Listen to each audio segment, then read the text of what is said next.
नमस्कार मित्रांनो, युवराज अकॅडमी 24 या आपल्या एज्युकेशनल यूट्यूब चॅनलवर मी तुम्हाला सर्वांचं स्वागत करतो। तर मित्रांनो, जिल्हा परिषद टार्गेट आरोग्यसेवक तांत्रिक क्वेश्चन पुरुष या ठिकाणी आपण पाहत आहोत मित्रांनो 40% आणि 50%।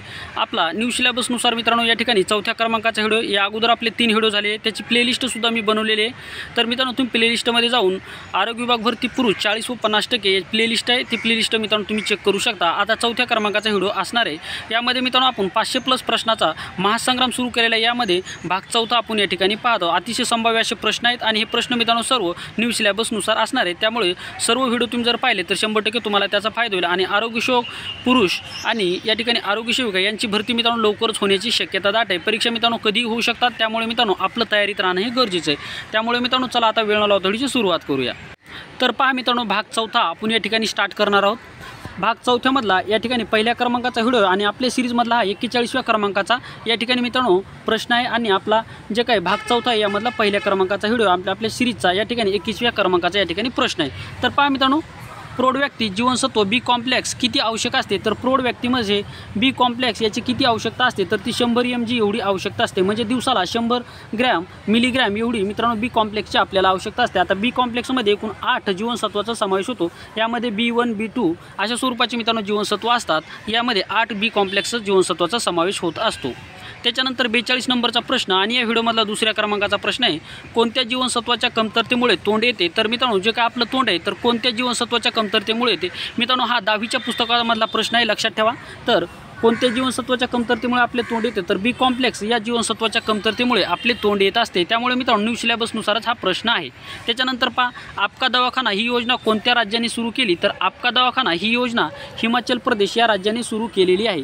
त्याच्यानंतर पहा, उदयगिरीची गुहा कोणत्या राज्यामध्ये आहे? तर उदयगिरीची गुहा या ठिकाणी मित्रांनो मध्य प्रदेश म्हणजे MP या राज्यामध्ये आहे। राधेय कादंबरी कोणाचे? तर मित्रांनो राधेय कादंबरी रणजित देसाई यांचे। राधेय कादंबरी कोणाचे? रणजित देसाई यांचे। श्रीमान योगी आणि ही सुद्धा मित्रांनो या ठिकाणी रणजित देसाई यांची कादंबरी, हे सुद्धा लक्षात ठेवा। हाडामध्ये कोणतं अमिनो आम्ल असते? तर मित्रांनो आपले जे काय हाड आहेत हाडामध्ये कोणतं अमिनो आम्ल असते? तर आपल्या हाडामध्ये मित्रांनो ॲस्मिन नावाचं अमिनो आम्ल असते। IMP प्रश्न आहे, लक्षात ठेवा। आपल्या एकूण वजनाच्या 18% वजन हे आपल्या हाडाचं असते, हे सुद्धा लक्षात ठेवा।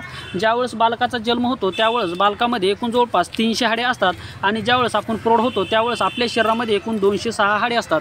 हा सुद्धा प्रश्न लक्षात ठेवा, या ठिकाणी तुम्हाला परीक्षेला विचारलं जाऊ शकतं। पुढचा प्रश्न पहा, 47 नंबरचा प्रश्न, स्वादुपिंडमध्ये कोणते प्रथिन आढळते? तर स्वादुपिंडमध्ये ट्रिप्सिन नावाचं या ठिकाणी प्रथिन आढळत असतं। स्वादुपिंडामध्ये ट्रिप्सिन नावाचं प्रथिन आढळत असतं। आणि स्वादुपिंड मित्रांनो या ठिकाणी ही जी काही ग्रंथी आहे या ग्रंथीमधून इन्सुलिन नावाचा एक द्रावक स्रावत असतो। मित्रांनो हे इन्सुलिन काय करत असतं? तर आपल्या शरीरामध्ये जे काही रक्त आहे, रक्तामध्ये जी काही शुगर आहे यावर नियंत्रण ठेवण्याचं कार्य हे इन्सुलिन करत असतं। ठीक आहे, पुढचा प्रश्न पहा, मानवी शुक्रपेशीची निर्मिती कोणत्या अवयवामध्ये होते? तर मानवी शुक्रपेशीची निर्मिती या ठिकाणी वृषण या अवयवामध्ये होते। मानवी शुक्रपेशीची निर्मिती वृषण या अवयवामध्ये होत असते। त्याच्यानंतरचा प्रश्न पहा,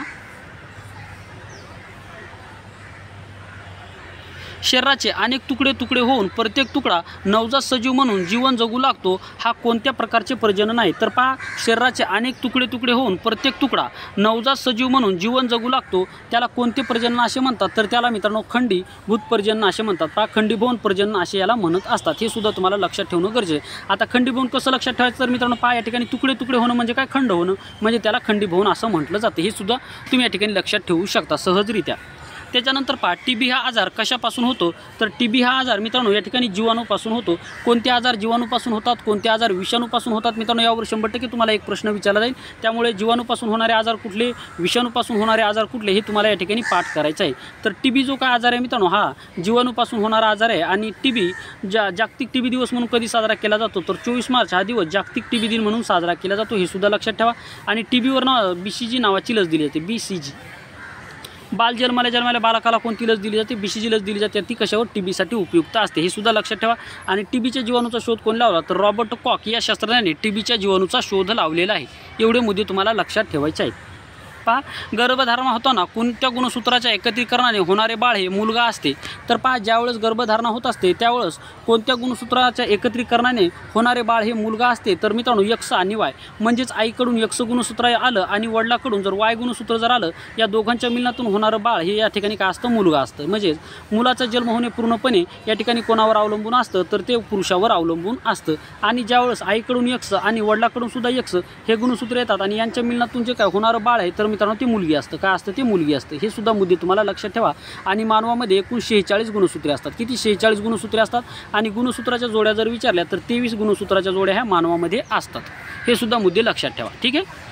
बीजाणूची निर्मिती कोण करतो? तर बीजाणूची निर्मिती बीजाणुधानी या ठिकाणी बीजाणूची निर्मिती करत असतं. आता हे या ठिकाणी वनस्पती वर्गीकरणावरला हा प्रश्न आहे. लक्षात ठेवा, बीजाणुधानीची निर्मिती कोण करत असतं? तर बीजाणुधानी करत असते. बीजाणूची निर्मिती बीजाणुधानी करत असते. त्याच्यानंतर पहा 52 नंबरचा प्रश्न, एका शुक्राणू पेशीची लांबी किती मायक्रोमीटर असते? आता शुक्राणूची निर्मिती वृषणामध्ये होत असते, पुरुषामध्ये होत असते शुक्राणूची निर्मिती.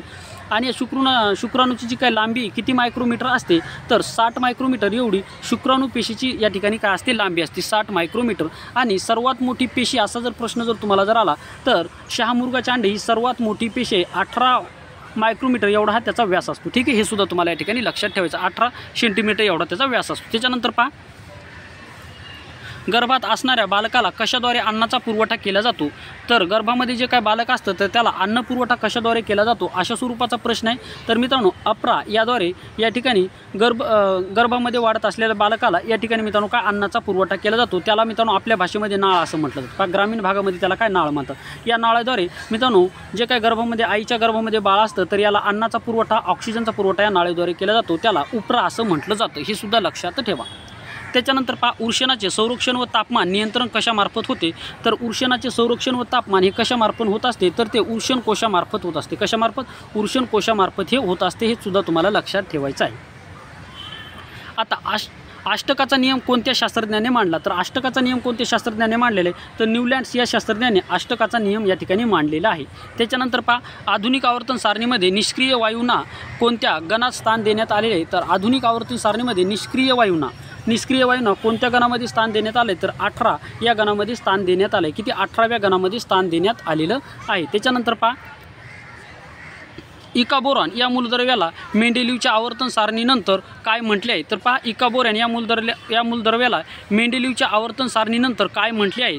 तर पहा, याला स्कॅन्डियम असं म्हटलं आहे. याला काय? इकाबोरॉनला काय? स्कॅन्डियम असं म्हटलेलं आहे. आता पहा, इकाबोरॉनला काय म्हणलं? स्कॅन्डियम म्हटलेलं आहे. त्याच्यानंतर इका अल्युमिनियमला गॅलियम असं म्हटलेलं आहे. मित्रांनो, हे जोड्या लावामध्ये प्रश्न विचारले जाऊ शकतात किंवा चुकीची जोडी ओळखा असा सुद्धा तुम्हाला प्रश्न दिला जाऊ शकतो. तर पहा, इकाबोरॉनला काय म्हणतात? स्कॅन्डियम असे म्हणतात. इका अल्युमिनियमला गॅलियम असे म्हणतात. इका सिलिकॉनला जर्मनियम असे म्हणतात. इका सिलिकॉनला काय? जर्मनियम असे म्हणतात. व्हेरी IMP असलेला प्रश्न आहे मित्रांनो. जे IMP करत आहे ते मित्रांनो तुम्ही पाठच करायचे आहेत. ठीक आहे. त्याच्यानंतर पहा, आधुनिक आवर्तन सारणीत अधातू कोणत्या खंडामध्ये? तर पहा, आधुनिक आवर्ती सारणीमध्ये जे काय अधातू आहेत, आता धातूचे मित्रांनो जे काय अधातू आहेत तर हे धातू मित्रांनो पी खंडामध्ये आहेत. कशामध्ये? पी खंडामध्ये. पहा, लक्षात ठेवा, पी खंडामध्ये अधातू आहेत. पी खंडामध्ये या ठिकाणी अधातू आहेत. त्याच्यानंतर पहा, अल्कधातूच्या बाह्यतम कवचातील इलेक्ट्रॉनची संख्या किती असते? तर पहा, अल्कधातूच्या बाह्यतम कवचातील इलेक्ट्रॉनची संख्या किती असते? तर ती मित्रांनो 1 एवढी इलेक्ट्रॉनची संख्या असते. ऑप्शन क्रमांक मित्रांनो या ठिकाणी ऑप्शन म्हणजे 1 हे या ठिकाणी तुमचं ॲन्सर असणार आहे. त्याच्यानंतर पहा, न्यूलँडच्या वेळेस किती मूलद्रव्याचा शोध लागला होता? न्यूलँडचे जे काय अष्टके मांडलेले आहेत तर यावेळेस मित्रांनो किती मूलद्रव्याचा शोध लागला होता? तर एकूण 56 मूलद्रव्याचा शोध लागला होता. किती? 56 मूलद्रव्याचा शोध लागला होता.